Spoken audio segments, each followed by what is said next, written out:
บ้านนาตาหวานใจพบน้องคืนนั้น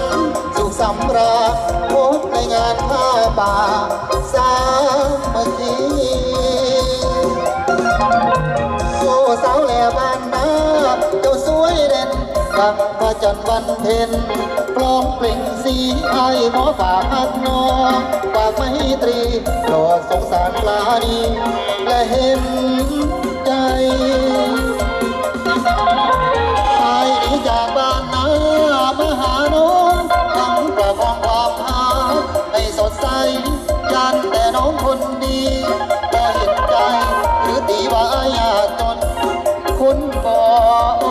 มีไอ้จะหาเงินทองมาขอแต่งค่าดอกแพงไอ้เพราะจะไปขอแต่น้องคนดีตั้งตารอ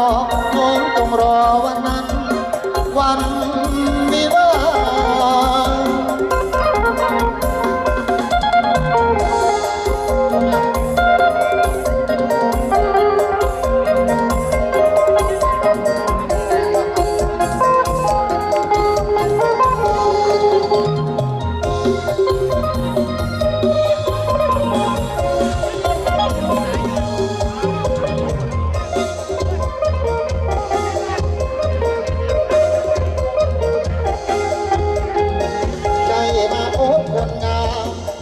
สาวแหล่โอ้สาวแหล่บ้านนาตาหวานใจพบน้องคืนนั้นสุขสำราญพบในงานผ้าป่าสามัคคีโอ้สาวแหล่บ้านนาเจ้าสวยเด่นดังพระจันทร์วันเพ็ญพร้อมเปล่งสีไอ้ขอฝากมันน้องฝากไมตรีโปรดสงสารปลานีและเห็นใจชายหนีจากบ้านนา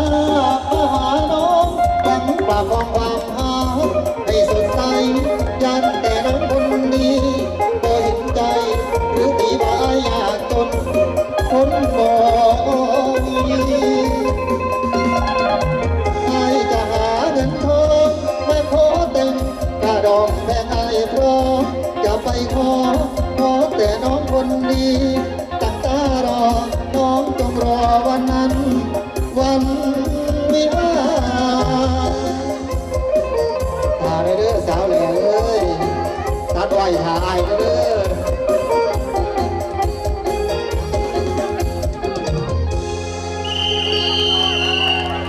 ขอบคุณรอด ครับผมรอด